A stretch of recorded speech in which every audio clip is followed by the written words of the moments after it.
Hello बच्चों। तो last video में हम डिस्कस किया था about nucleic acid, how nucleic acid discovered and what are their structure of nucleic acid के बारे में हम इस चैप्टर में, इस वीडियो में हम समझेंगे। इससे पहले हमने केमिकल कंपोजिशन भी ऑलरेडी पढ़ चुके थे और हमारे पास डिफरेंट राइबोज शुगर कौन से होते हैं, पेंटोज शुगर किस तरीके से हम उसको आइडेंटिफाई किया था, and also phosphoric acid and some of the bases. There are 5 bases total, and how many are in DNA and how many are in RNA. We have already, these points are discussed in my previous video. So we have discussed in this video about the structure of nucleic acid. Let's go. In the structure of nucleic acid, we have 2 units. What are they? Units. They are nucleoside and दूसरा होता है nucleotide. How they are differentiate with each other? It is called nucleoside when there are two double helical, मैंने आपको जैसे ही बताया था कि double helical structure होता है। तो डबल हेलिकल जो स्ट्रक्चर हो कुछ इस तरीके से होता है। तो इसमें एक हेलिकल है, एक दूसरा हेलिकल है। अब एक तो स्टार्ट होता है 3 एंड से और एक होता है 5 एंड से, इस तरीके स्टार्ट होते हैं। तो जो न्यूक्लियोसाइड है वहां पे बेस अटैचमेंट होगा to the first position of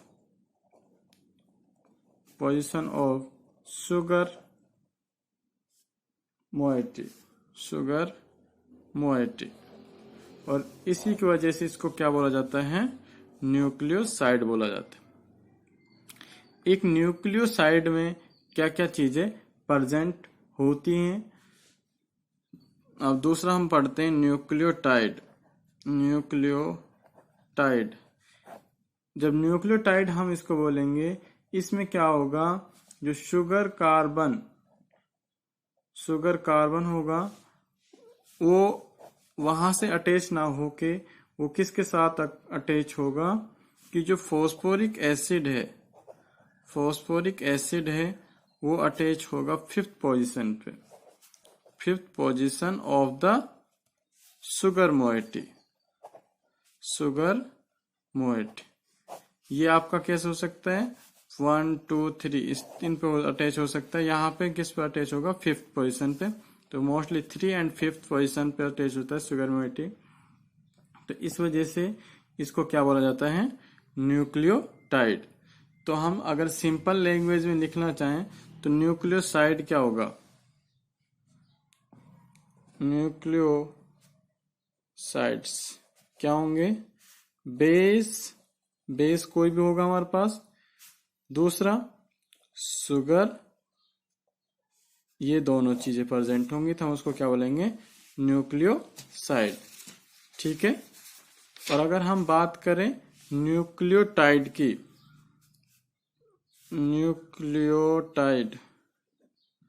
तो उसमें क्या प्रेजेंट होगा? बेस होगा, आपका शुगर भी होगा, बट एक और चीज ऐड हो जाएगी, वो क्या होगी? फॉस्फेट। तो मैं अब इसको ऐसा ना लिख के मैं ऐसा भी लिख सकता हूं कि ये तो चीजें हमारी किस में प्रेजेंट होती हैं? न्यूक्लियोसाइड में। तो मैं इसको कुछ इस तरीके से भी लिख सकता हूं, न्यूक्लियोसाइड प्लस में phosphate is called nucleotide. Clear? तो इस तरीके से हमारे पास अरेंज हो सकते हैं। अगर जैसे मैं बात करूं, बेस है हमारे पास, मान लो एक ही बेस है, इस तरीके से हमारे पास ये शुगर यूनिट है और शुगर यूनिट फर्स्ट पे हमारे पास क्या अटैच है?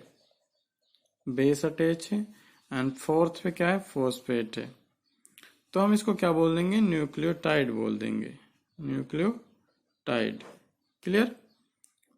तो इस तरीके से हम आइडेंटिफाई कर सकते हैं कि एक न्यूक्लियोटाइड है और एक न्यूक्लियोसाइड है। क्लियर।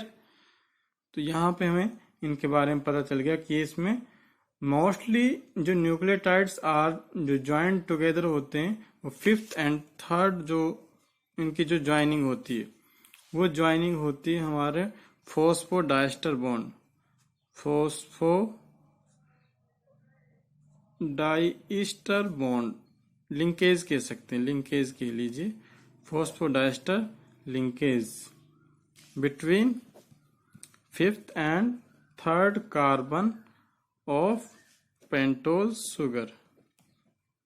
क्लियर। तो यहाँ पे हम इसके बारे में इनका स्ट्रक्चर की डिस्कस किया है। Okay, next what is the structure. अभी हम स्ट्रक्चर के अभी तो बेसिक हम किस तरीके से उसमें क्या क्या चीजें प्रेजेंट होती है, न्यूक्लिक एसिड का स्ट्रक्चर होता है उसमें क्या क्या चीज प्रेजेंट होती है। अब हम उसका स्ट्रक्चर ड्रॉ करते हैं। स्ट्रक्चर हम कुछ इस तरीके से ड्रॉ करते हैं।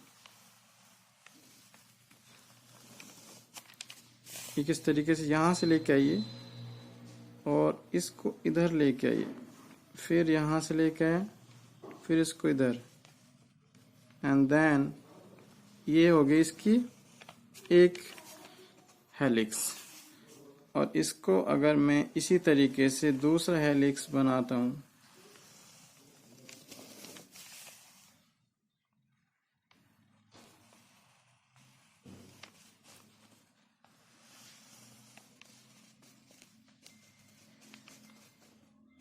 ये हो गया इसका डबल हेलिकल स्ट्रक्चर। अब एक एंड को अगर मैं 5 मानता हूं तो दूसरा ऑब्वियसली बात है कौन सा होगा, थर्ड होगा।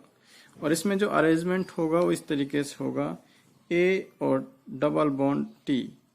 अभी मैं इसको बताऊंगी ये क्यों, यही क्यों होते हैं और ये इसके और कौन सा रूल को फॉलो करते हैं।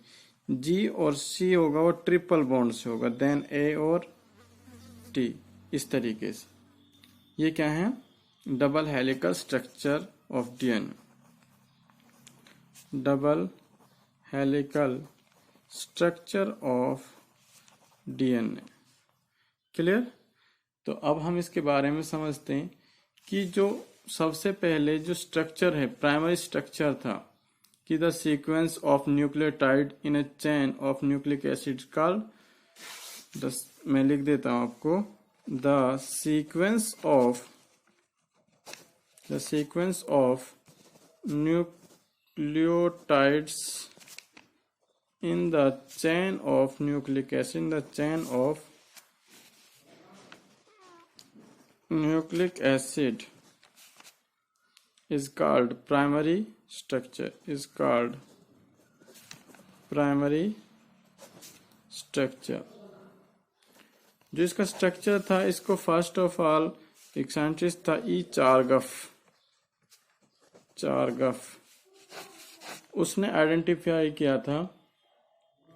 Letter on Watson and Crick ने इसके एक्सरे के थ्रू इसको जो स्ट्रक्चर था उसको 3D स्ट्रक्चर, जो हम बोलते हैं 3D structure of DNA with the help of X-ray, इसको डिस्कवर किया था वाटसन एंड क्रिक ने। कब, 1953, वाटसन एंड क्रिक। क्लियर। अब ये चारगफ क्या है, इसने क्या रूल दिया था, किस जो स्ट्रक्चर है, जो प्राइमरी स्ट्रक्चर, इसने क्या कहा था अपने स्ट्रक्चर में। इसने कहा था अपने स्ट्रक्चर में कि जो एडेनाइन है वो हमेशा डबल बॉन्ड के साथ थायमिन के साथ कंबाइन होगी, और जो इसका दूसरा रोल था जो साइटोसिन है वो ट्रिपल बॉन्ड के साथ ग्वानिन के साथ कनेक्ट होगा। तो फर्स्ट ऑफ ऑल इसने कहा था कि the amount of adenine and is equals to thymine and the amount of cytosine is equals to guanine। ठीक है। और इसका दूसरा था कि दोनों A और T कंबाइन होंगे डबल बॉन्ड के साथ and C and G combine होंगे ट्रिपल बॉन्ड के साथ। क्लियर। हमारे पास थर्ड पॉइंट था जो प्यूरिन्स हैं, the total amount of purines, the total amount of purine, purine यानी प्यूरिन कौन से, आपका एक तो एडेनाइन एंड थायमिन प्यूरिन्स और प्यूरिन्स का and as well as pyrimidines का, इनका क्या होगा, इक्वल होगा अमाउंट। अगर हम इन किसी का भी हम अमाउंट ले लें, उन दोनों का अगर हम अमाउंट लेंगे तो वो क्या होगा, अमाउंट सेम होगा। मतलब जैसे हमने ले लिया, प्यूरिन्स में कौन सा आते हैं, आपको याद होगा प्यूरिन्स में क्या वर्ड यूज किया था ना, गैप। तो जी एंड ए का अगर हम अमाउंट लें और टी एंड सी का अमाउंट लें, इन दोनों का अमाउंट लिया हमने, तो इनका अमाउंट क्या रहेगा, सेम रहेगा। क्लियर। नेक्स्ट जो बात ये थी, अगर हम इनका अमाउंट को इस तरीके से साइटोसिन प्लस में थायमिन या फिर ग्वेनाइन प्लस में एडेनाइन, इन दोनों को कंबाइन करें और इनका रेशियो निकालें, तो ये रेशियो भी क्या होगा, एक तरीके से इनका अमाउंट है, अमाउंट का जो रेशियो वो क्या रहेगा, सेम रहेगा। तो ये थे चारगफ्स के रूल। एंड इसी तरीके से इसने जो इसका डीएनए स्ट्रक्चर, इसमें 10 बेसिस प्रेजेंट होते हैं, 10 बेसिस प्रेजेंट होते हैं, 34 नैनोमीटर इसकी लेंथ होती है, 20 मीटर इसका डायमीटर होता है, 20 एंगस्ट्रम इसका डायमीटर होता है।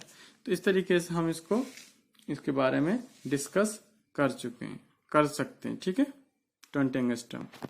नेक्स्ट हम बात कर रहे हैं आरएनए के बारे में। आरएनए क्या है, जो आरएनए है वो सेम है, एक्सेप्ट क्या है कि ये क्या है, वहां पे डीएनए क्या था, deoxy ribo nucleic acid, but ये क्या है RNA, only ribo nucleic acid. Ribo मतलब राइबोज होता है इसमें, राइबोज मतलब जो हमारे पास शुगर यूनिट्स होती है वो है। न्यूक्लिक एसिड, न्यूक्लिक एसिड में आपको पता है आपका फॉस्फोरिक एसिड एंड ऑल्सो जो भी हमारे पास उसके साथ बेस अटैच होंगे। क्लियर। तो इस वजह से इसका नाम डीएनए एंड आरएनए इस वजह से पता चलता है हमें। और इसके बारे में जो हम डिस्कस कर रहे हैं फर्दर कि आरएनए, फर्स्ट ऑफ ऑल एक चीज रिमेनिंग रह गई थी कि डीएनए होता है, डीएनए हमारा टोटल 5 टाइप्स का होता है। कितने टाइप्स का होता है इसके बारे में ज्यादा डिटेल आपके पास है नहीं, बट मैं आपको बता रहा हूँ। डीएनए का हमारे पास 5 टाइप्स होते हैं, type A, type B, type C, type D and type Z. Clear. A B C D and Z, ये सारे आपके कैसे होते हैं, ये डीएनए है, A B C D E F, A B C D and again Z. These all are right-handed helix, right-handed helical structure, but only जो Z होता है वो होता है लेफ्ट हैंडेड। और मोस्टली जो हम पढ़ते हैं वो पढ़ते हैं B type of DNA. Mostly जिसके बारे में हम डिस्कस करते हैं वो किस करते हैं, बी टाइप ऑफ डीएनए। ये कई बार नीट का क्वेश्चन होता है कि which is left handed DNA, which type of DNA has left handed, तो हमारा कौन सा होता है, जेड डीएनए होता है। क्लियर। तो अब हम बस डिस्कस कर रहे हैं आरएनए। आरएनए क्या होता है, राइबोन्यूक्लिक एसिड होता है। राइबोन्यूक्लिक एसिड्स में क्या डिफरेंस होता है, राइबोन्यूक्लिक एसिड में ये डबल था, ये क्या होगा, सिंगल स्टैंडर्ड होता है। कैसा होता है, सिंगल स्टैंडर्ड होता है। और इसके जो फर्दर हम इसके बारे में जो डिस्कस करने जा रहे हैं वो ये है कि हमारे इसके डिफरेंट टाइप्स होते हैं और टाइप्स के बेसिस पे ही इनके फंक्शन हो रहे, टाइप्स होते हैं इनके बेसिस पे इनके फंक्शन होते हैं। एक होता है हमारा एमआरएनए, एमआरआरएनए, ठीक है, एक होता है आरआरएनए और एक होता है हमारा टीआरआरएनए।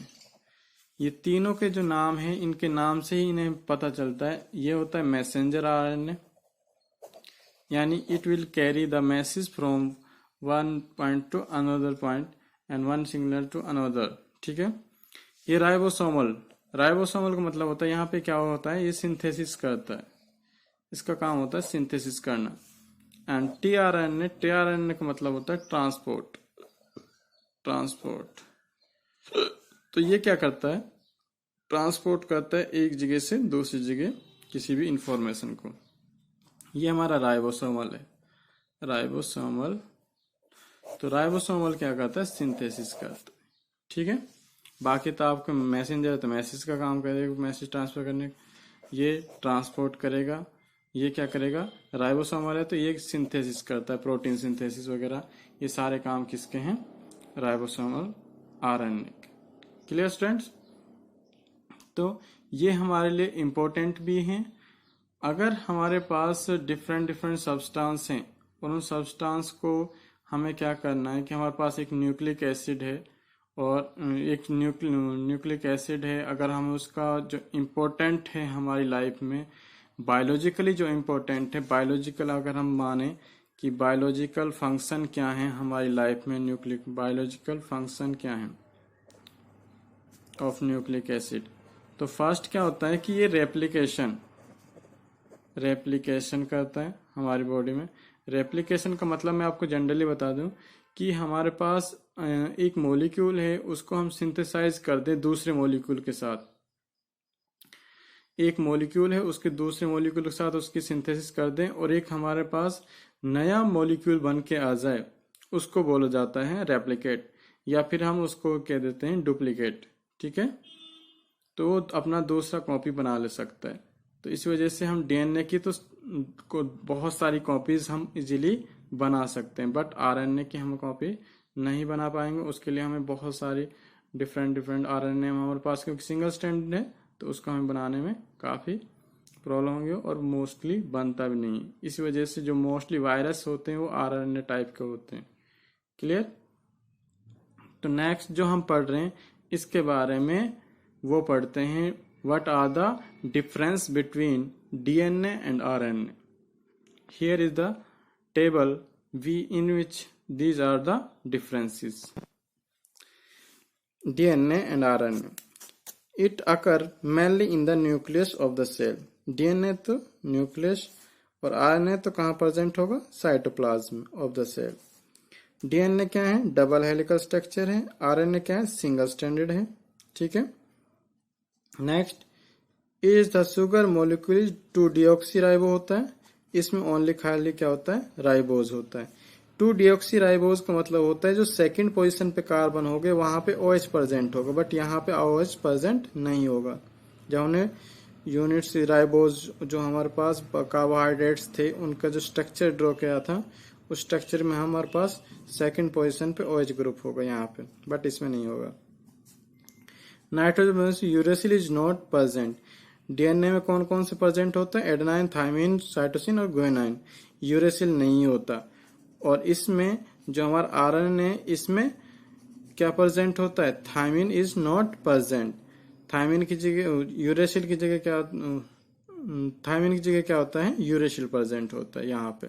ठीक है, तो आप इस तरीके से भी कर सकते हो कि nitrogen base adenine, thymine, adenine, cytosine, guanine and thymine is present in DNA, और यहाँ पे आप कर सकते हो थायमिन की जगह uracil is present in the DNA RNA.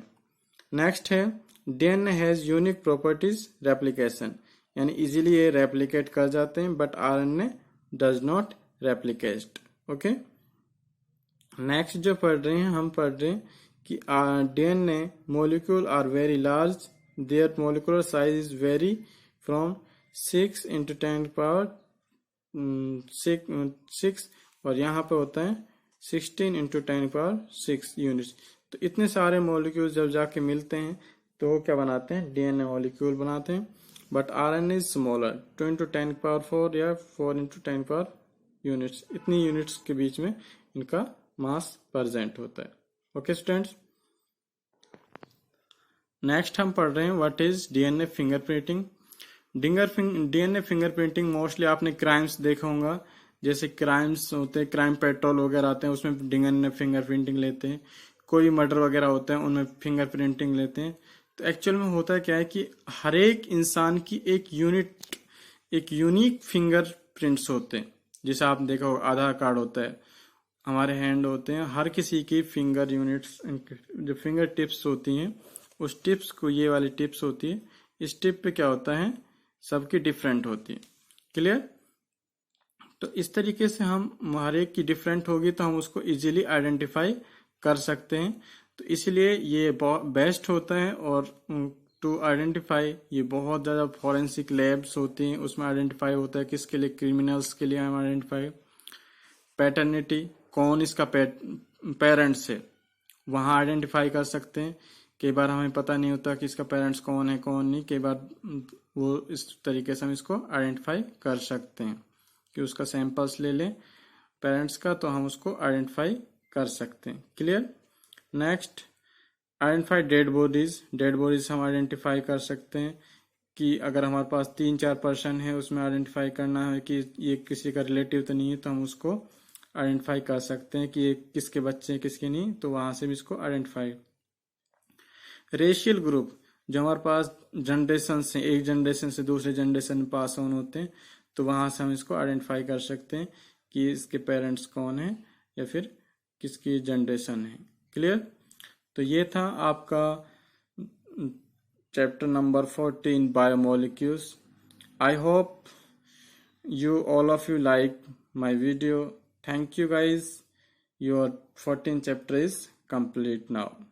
Thank you. Have a nice day.